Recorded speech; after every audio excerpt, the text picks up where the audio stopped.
TV. He joins us every Monday on the Bud Light Hotline, powered by Adams Beverages. Rodney, we're going to begin with recruiting this morning. I know that you really like Drew Sanders, and I do too. Had been committed to to Oklahoma since November of 2017. He's an athlete. He's projected to play outside linebacker, but he's played some quarterback. He's played wide receiver, tight end. Kid that can really run, long, physical hitter as a defender. This is a guy that, I don't want to ever take anything for granted, but, there would have been a time when a flip like this from Oklahoma to Alabama would have generated, people would still be buzzing about it. Now it just seems like we're just kind of used to it, but this is a huge pickup, it appears to me, for Alabama on the recruiting trail. You agree? I do agree. I think it's a fantastic pickup. I think he's a great player. He's a great prospect. He's extremely versatile. He could play on offense or defense. Now, Alabama projects him, I think, as an outside linebacker, and that's coming from his high school coach out there in Denton, Texas, which, by the way, is a powerhouse. He's played against top competition.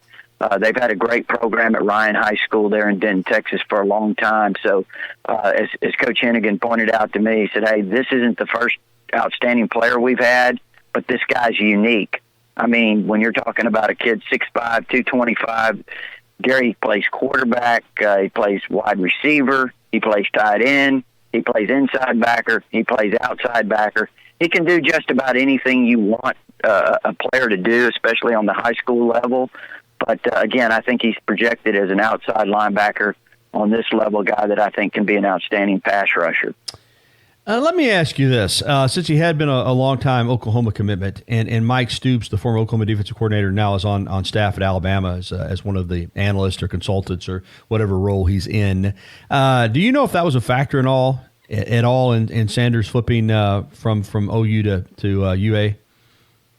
I don't think so. That certainly hasn't been mentioned to me. And so I think really what it came down to is that Drew Sanders and his father's an excellent coach there on that staff at Ryan High School. And I think when they looked big picture, they felt like defense was probably his long-range future. And they felt like that if you go to Oklahoma, yeah, great playing tight end. You'll catch a lot of balls and do a lot of really good things. But if you're going to play defense, Alabama's the place to be. Yeah. So I think when they looked long-term, they just felt like that the best place for him would have been at Alabama. All right. This is not a scholarship situation, so it doesn't create as much talk. But listen, you just can't have enough quality quarterbacks on your roster. You never know what's going to happen there. And Alabama gets a commitment from Jaden George, who's the son of the former overall #1 pick in the NFL draft in 1990 out of Illinois, Jeff George, who had started his career at Purdue. But Jaden George went to a very prominent high school, Warren Central in Indianapolis. He led them to a 14-0 record in Class 6A state championship. He threw for over 3,000 yards, 64% completion rate, 41 touchdowns, just 5 picks. He visited Georgia Tech. He visited Georgia. He visited Miami. Now, I say all that to say this. There are walk-ons, and then there are these kind of walk-ons. This is basically a guy who had some options. He's going to be on the roster this season. So this is a kid you never know down the road with that kind of pedigree and that kind of experience could at some point factor into the race. It's a nice pickup for a program where you get a quarterback of this quality and he doesn't cost you a scholarship. Mm-hmm. Yeah, I would agree. Now, to clarify for those out there who don't follow it very closely, none of those schools you mentioned had offered him. Right, so similar situations, yeah. Right. It's but now I do think he's an excellent. But you look at him on film; he's a guy that's got a good arm. Certainly a lot of background with his dad. I think his brother even plays quarterback. I know he plays collegiately, but at Michigan State. So I think that we're just watching him. He's got good size. Was really executed their offense extremely well. That scored a lot of points. They won the state championship there in Indianapolis, in Indiana. But no, like you said, Gary, Warren Central's a powerhouse. They've got a tradition for winning a lot of championships up there. They've got a lot of great players, but he led an extremely explosive offense. And you're right, when you get a guy like this in terms of really excellent high school quarterback that has a pedigree that he has and that has played on championship teams. I think it's really good to, have that kind of kid come into your program. And again, he'll be in this 2019 class with Talia and Paul Tyson, although obviously you would think he would certainly redshirt as a walk-on. All right, let's get to quarterback recruiting for this 2020 class. Clearly, Alabama wants to get a quarterback. Obviously, the expectation is that Tua will enter the NFL draft. That's not set in stone, but that would be our expectation based on his draft prospects. Where does it stand in quarterback recruiting to bring in a freshman in the 2020 class, Rodney? What's the latest there? Well, I haven't heard a whole lot about it. I think really a lot of that will depend on some of the camp, when they get kids in here at camp and see how that goes. Now, the one player I would keep my eye on very closely is Bryce Young out of California. He plays at Mater Dei High. Yes, plays at Mater Dei High School, number one high school team in the country last year. Outstanding player, dual threat, number one dual threat quarterback according to these recruiting networks, 5-star player. Again, really outstanding, extremely quick, elusive player, but also throws the ball extremely well. He's not real big, maybe 6'1" at the most, and about 180 pounds at the most. So he's not really, really big, but he is very elusive, very quick, has a good arm, and I think he's going to be visiting here probably next month or so. Mm-hmm. I think Alabama's making pretty good inroads with him, so we'll see what happens there, but Bryce Young is the name I would kind of keep my ear out for right now. On Friday, you put out a little quick recruiting notes a capsule on TiderInsider.com in regards to some prospects that Alabama is recruiting. Chris Tyree is the nation's number one all-purpose back out of Virginia. He's expected to make an official visit to Alabama. And again, this is an area where Alabama, that Maryland, Virginia, Washington, D.C. area, they've recruited very well. He's got Oklahoma on his list, Notre Dame, others. What do you think of Alabama's chances of getting a commitment from Chris Tyree? Well, having a really good source out there that covers Oklahoma, Texas area really well, so he's familiar with what Oklahoma does. He still thinks that it'll be Notre Dame or Oklahoma, but Tyree's supposed to visit here before he makes that final decision, and you know how that can impact a decision.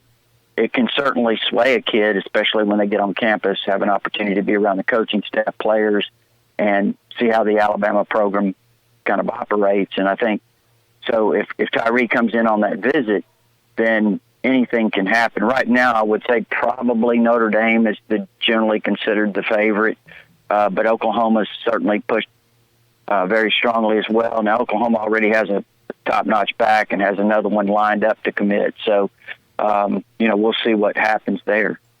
Indeed, we will. Several other players you mentioned. Don't have time to run them all down. But, of course, defensive line recruiting is always so important. Alabama has a mega class for 2019 and on the way to have another good class for 2020. Defensive tackle Timothy Smith. I want to ask you about him because he's from the same high school as Jerez Parks, 6'4", 345, and this looks like this could come down to Alabama, Georgia, Smart versus Saban. Give us some more information on this player, and when you see that kind of size from a defensive lineman, it obviously gets your attention. Mm-hmm. Yeah, Sebastian River High School, Sebastian, Florida. Same high school as you mentioned, Jerez Parks, and I think certainly Jerez's familiarity with that with Timothy Smith is going to help Alabama a little bit. Now, here's part of the problem too, is I think he has family in Georgia, and Kirby Smart's used every advantage that he has extremely well, and with those contacts in Florida, in Georgia, I think that could certainly help, the Bulldogs there with Timothy Smith. Now, we'll see how it goes over the long haul, but that's certainly something to consider. And then, again, I never rule out the home state schools, especially probably here, I would say Florida maybe even Miami, who knows. But I think Alabama and Georgia right now were probably the two teams to keep an eye on for him. And, like you said, Alabama had a great haul of defensive linemen. I think they can have another really good haul this year. We'll see how it all shakes out. But I do know this: Timothy Smith is a top-notch player, and I'm sure Alabama would love to have him. Indeed. Back to this current team, because it has been a revolving door around here as far as quarterback coaches and offensive coordinators, and that's just been the reality of it. When Jalen was the starter, it seemed like he was working with a different guy about every year, and then Tua last year had Loxley as the play caller and Enos as the quarterback's coach. Steve Sarkisian now is back. He's wearing both hats, and there's just been a little scuttlebutt out there that even as good as Tua was, that maybe he wasn't learning as much as he could have based on the way Alabama was approaching other teams defensively in terms of reading coverages, in terms of defensive fronts, things like that. Are you hearing anything that Sarkisian, and I've heard this, may have taken to I won't say to another level because that's, over the long haul, but that he's brought some things to Tua's attention that maybe he wasn't coached previously? Is that a fair way to state it, Rodney? I think it's all the quarterbacks. What they're doing is, I think Sarkisian has it probably maybe a different way. I don't know if more thorough is the way to put it or not, but I think that the quarterbacks are certainly learning defensive fronts and all the coverages and all of those things. And I think that, from what I understand, Sarkisian drills them pretty heavily on these, makes them individually get up in front of the quarterback room on the chalkboard and, pretty much show what defensive fronts are and name them and understand what the looks that they're seeing. All of those things I think are extremely important. And again, I'm not saying that the previous quarterback coaches didn't do some of that, but from what I understand, Sarkisian's extremely thorough in making sure that his quarterbacks know every part of the defense that they're looking at.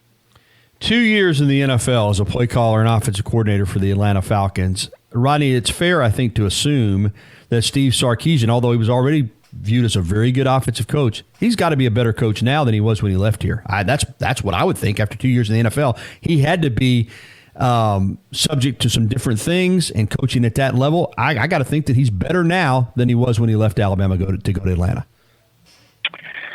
Well, again, who knows? I would certainly hope that, he had a great track record. I do know that when he was at Washington and USC, he did a great job. And I think one of the things, too, is, as you're pointing out, I think anytime you have a new experience when you're in whatever you do, but when you have a new experience in your profession, that it's certainly a great opportunity for you to grow and to learn different things and learn from mistakes. And I'm sure that that's been a very helpful experience to him and, probably gain some things that he can maybe incorporate here at Alabama from Atlanta. Now, I'll say this too, Gary. Think about this.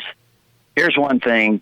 Sarkisian kind of came up in that pro system. I guess USC had the NFL, that type of system, power running, all of those types of things. He got to Washington, University of Washington as a head coach, and he kind of started maybe becoming a little more flexible in what he was doing, added a lot of RPOs, a lot of up-tempo.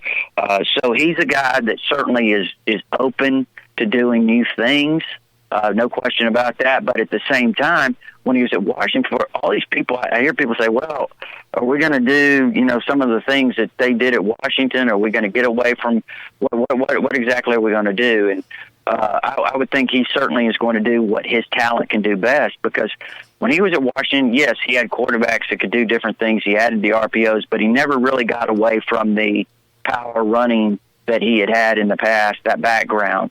He had a running back there at Washington that rushed for, 1,900 yards, was one of the top running backs in the country, was up for all the awards and all of that type of stuff. So I don't think he's going to get away from things that he's done in the past, but I think he'll also do things according to what he feels like this talent here at Alabama does best. All right, some good football info from Rodney. Before we close it out, Rod, Alabama softball, the Tide did it. Murphy said going into the season, this team had a chip on its shoulder. They were the best team in the SEC all year, but yet it wasn't done until this weekend, and they went down to Baton Rouge and did it in style, not just winning the series, but sweeping the Bayou Bengals, which I think, as I said earlier in this show, that's what great teams do.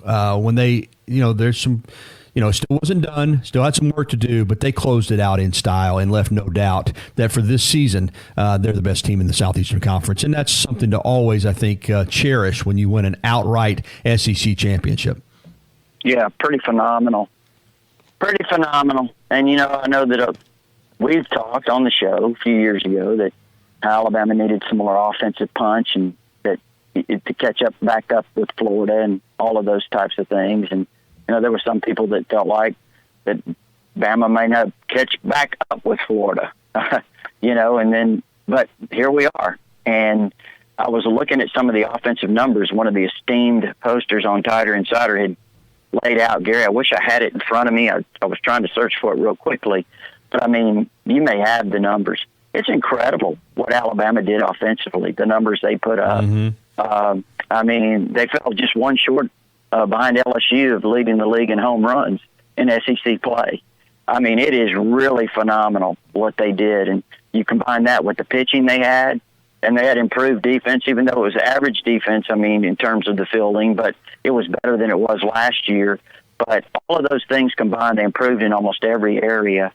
And, again, I think that they also had a chip on their shoulder.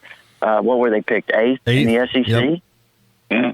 Well, so that's pretty phenomenal given the tradition that Alabama's had here under Patrick Murphy to go into a season picked eighth, and then you see what they did. Yeah, and the thing I like about them, they played their best against the best teams. They beat Arizona.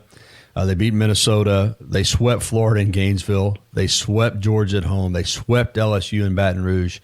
Quite a championship. And now they're going to try to do the double. They're going to try to win the tournament out there this week in College Station. Rodney, tell the listeners how they can find you at TiderInsider.com. It's just pretty much that simple, TiderInsider.com. That's right, TiderInsider.com. It's only $48 a year, Gary. Get instant access with your credit card there, or if you prefer, there's address there to send a check. But gives you access to all our premium information as well as our forums. I was talking about some of the softball information there, really great information that was posted by one of our top softball posters. A lot of baseball talk. Of course, football is generally the dominant discussion. Basketball with Coach Oates has certainly been very prevalent here of late, too. So you get all of that on TiderInsider.com, plus our premium information. You mentioned our recruiting update from last Friday, and then we had a softball recap from the weekend. So all of those things on TiderInsider.com. Yep, get there as soon as you can. Get signed up. Thanks, Rodney. Okay, buddy.